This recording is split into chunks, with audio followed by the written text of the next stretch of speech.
오늘은 양육의 내용 중에서 하나님이 어떤 분이신가에 대한 내용을 정리하겠습니다. 하나님은 전지전능하신 분으로 설명하고 있습니다. 그러면 전지전능하신 분에 있어서 전지전능은 무엇인가? 창조주이십니다. 세상을 창조하신 창조주로서 하나님을 설명을 합니다.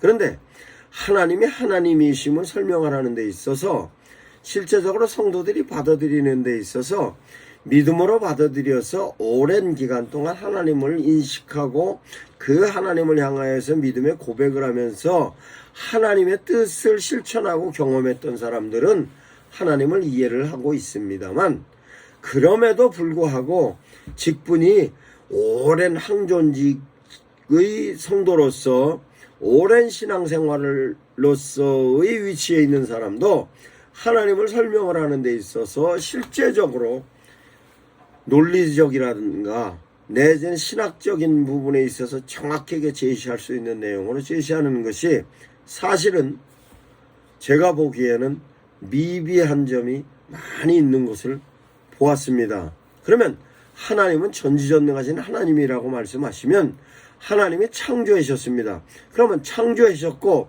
역사를 이끌어 가시며 그 역사 속에서 하나님께서 의미와 의도를 부여하셔서 끌고 가시는 모든 상황에 대한 내용이 실제적으로 하나님이 누구인가에 대하여 하나님의 뜻을 이해를 하고 하나님의 뜻이 이해되어졌을 때 그분은 누구인가로부터 출발을 하는 것인데, 이와 같은 데 대한 내용을 하나님은 누구신가? 창조주이십니다. 전지전능하신 분입니다. 무소부재하신 분입니다.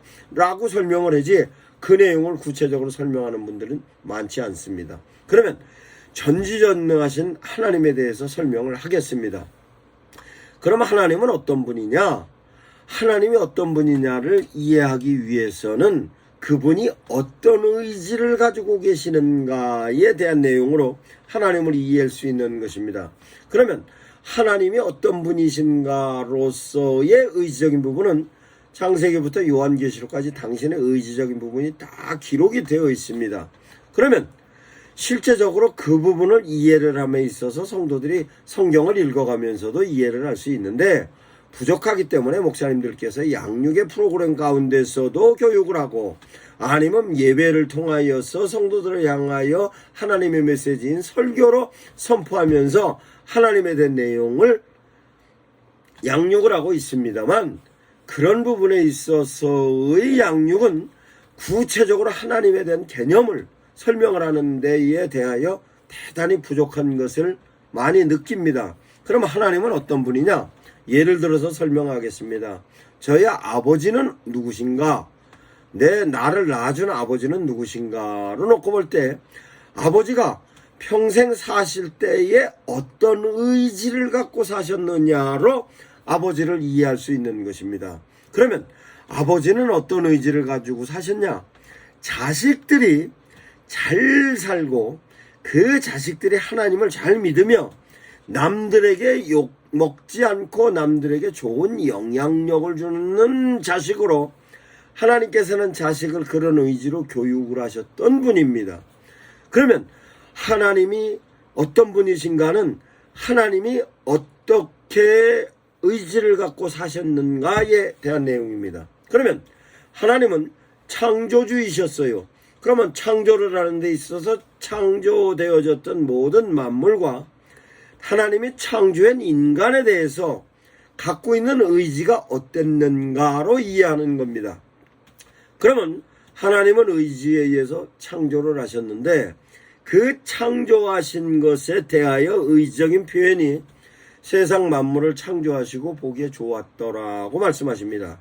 인간을 향하여서는 하나님께서 심히 좋았더라고 창세기에 기록이 되어 있습니다. 그러면 하나님의 의지는 세상을 향해서 좋았고, 하나님은 인간을 향해서 심히 좋았던 것이 하나님의 갖고 있는 의지로 세상을 움직여 갖고 있는 것의 시발점입니다. 그러면 인간을 향하여서 하나님의 의지적인 표현이 생육하고 번성하고 충만하라, 정복하고 지배하라, 이게 하나님께서 의지적인 부분으로 인간을 창조하신 면에 있어서의 내용인 것입니다.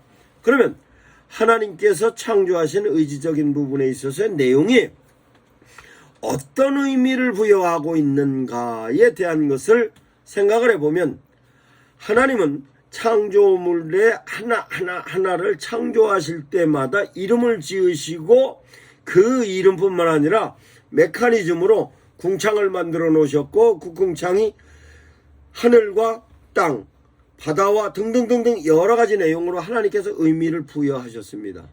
그 의미를 부여하신 데 대하여서 그 하나하나의 개념에 따라서 의미를 부여하셨는데, 그 의미를 부여하시는 시점이 어디부터냐?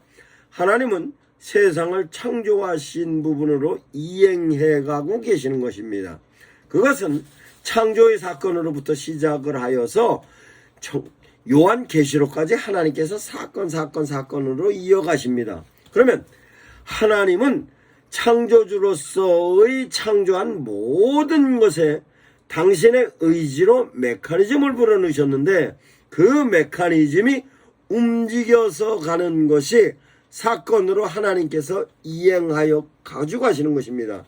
그 이행하시는 데 대한 내용이 창세기부터 요한계시록까지 기록이 되어 있고, 그 이행하시는 데 있어서는 환경도, 배경도, 여건도, 인물도 기록이 되어 있습니다. 그런데 그 이행되어져 가는 사건에 있어서의 모든 내용은 하나님의 의지로서 끌고 가시는 것입니다. 그러면 의지로서 끌고 가시는 데 있어서의 이행되어지는 것으로서의 하나, 창조물 하나, 사건 하나, 환경 하나, 여건 하나, 조건마다 다 하나님께서는 의미를 부여해 놓으셨습니다. 그 의미는 사물이든 상황이든 사건이든 개념이라는 내용으로 설명할 수 있는 것입니다. 그러면 개념으로서는 하나님은 인간은 어떤 개념으로, 창조물은 어떤 개념으로, 하늘은 뭐 어떤 개념으로, 땅은 어떤 개념으로, 낮은 어떤 개념으로, 밤은 어떤 개념으로, 하나님께서 전부 명칭적인 내용에 관련된 것으로 의미를 부여하셨습니다. 그것은 선악과에 대한 의미도, 생명나무에 관련된 의미도, 에덴 동산에 관련된 의미도, 하나님께서 아담을 창조할 때의 의미도, 흙으로 창조하고 생기를 불어넣었다는 이런 모든 것은 개념 하나하나마다 다 의미가 있는 것이고, 하와를 창조하실 때에 아담의 갈비뼈를 뽑아서 창조하는 데 대한 내용도 의미가 있는 것입니다. 이와 같은 의미에 관련된 내용으로 성경의 모든 내용이 정리가 되어 있습니다.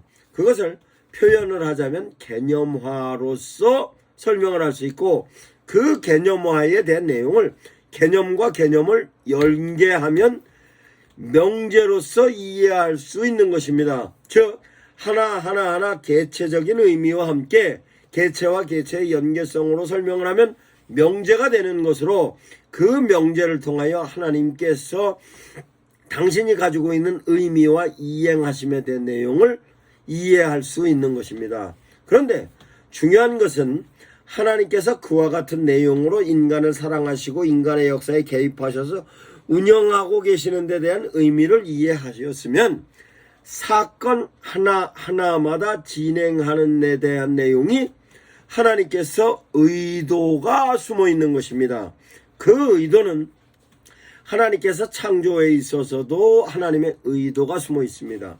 그러면 하나님의 의도는 어떤 의도를 가지고 있느냐라고 설명하고 이해할 수 있는 것입니다. 그러면 그것이 아브라함을 부르시고 홍해를 가르시고 여리고성이 무너지고 뿐만 아니라 하나님께서 율법으로다가 돌판에 하나님의 메시지를 주는 것도 하나님의 모든 의도가 숨어 있는 것입니다. 그러면 하나님의 의지는 인간을 사랑하시는 것으로 창조부터 지금까지 이끌어 오시고, 그 내용을 창조의 사건을 통하여서 뿐만 아니라 인간으로 하여금 인간을 창조하는 데 대하여서 메커니즘으로서의 내용을 사건으로 하나하나 개념마다의 의미를 하나님께서 꾸려나가실 때는 거기에 의도가 반드시 있는 것입니다. 그 의도는 아담과 하와를 에덴 동산으로 쫓아낼 때도 하나님의 의도 뿐만 아니라 하나님께서 이스라엘 백성들을 아브라함을 통하여서 시작하여서 이삭과 야곱을 통하여서 애굽으로 옮기시는 데 대한 의도, 애굽에서 탈출하게 하는 데 대한 의도, 홍해를 가르는 의도, 홍해를 가르는 것뿐만 아니라 만나로서 먹여주는 의도, 불기둥과 구름기둥으로 옮겨가시는 데 대한 의도, 이와 같은 모든 성경에 기록되어져 있는 사건마다 하나님의 의도가 숨어 있는 것입니다. 이와 같은 하나님의 의도를 이해하여야 그 의도로 성경 말씀을 통하여 성도들을 향하여서 하나님의 의도가 이런 의도가 있다.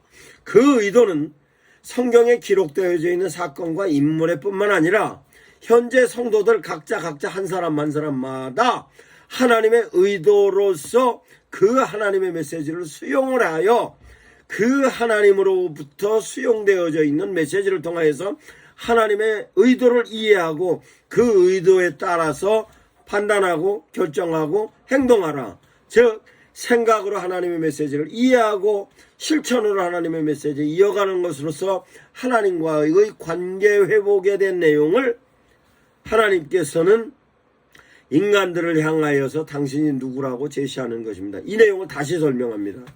저희 아버지는 아버지가 살아가는 삶의 의지를 자식들을 위해서 살아가는 부분도 있고 당신 스스로도 그런 의지를 갖고 당신도 많은 사람들에게 좋은 영향을 주고자 하는 의지로서 세상을 사셨습니다. 그러면 그렇게 세상을 사실 때 하나하나 했던 거 하나하나 모든 내용을 통하여서 아버지가 어떤 의지를 갖고 세상을 사셨다 하는 것을 이해할 수 있었던 것입니다. 그러면 그 아버지가 실제적으로 나에게 집을 한 채 쥐어줘야 되겠다라고 아버지가 그 내용을 집이라는 개념으로서 놓고 보면 집은 사람이 기거하는 곳입니다.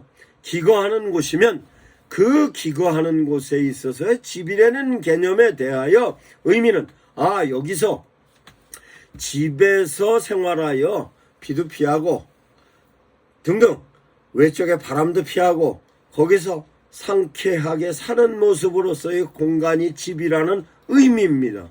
그러면 집이라는 의미를 하나님께서 나에게 주셨습니다. 아버지가 나에게 주셨으면 아버지가 주신 데 대한 의도가 있는 것입니다. 그러면 그 집이라는 것을 나에게 줬을 때는 아버지의 의도는 무엇이냐? 편안하게 잘 살고 자녀를 집에서 낳아서 잘 기르고 살으라는 아버지의 의도가 있는 것입니다. 그 의도를 이해를 하면 아버지의 전체적인 아버지가 어떤 분이라는 것이 이해가 되는 것과 똑같은 내용으로 성경 창세기부터 요한계시록까지의 사건으로 아버지의 의지와 아버지께서 행하시는 데 된 내용과 아버지의 의미와 아버지께서 사건마다 개입하시는 의도가 성경에 기록이 되어 있는 것입니다. 그러면 성경에 기록되어져 있는 모든 내용은 인간들에게 제시하셨던 하나님의 메시지였는데 나와는 어떤 연계성이 있느냐? 나에게도 성경과 똑같은 내용으로 하나님의 의지를 이해하고 하나님의 이행하심 속에 의미를 파악하고 하나님의 의도를 통하여서 내가 하나님의 원하시는 대로 삶을 살아가는 것이 하나님의 의지로서 하나님의 이행하심으로써 의미로서 의도인 것입니다.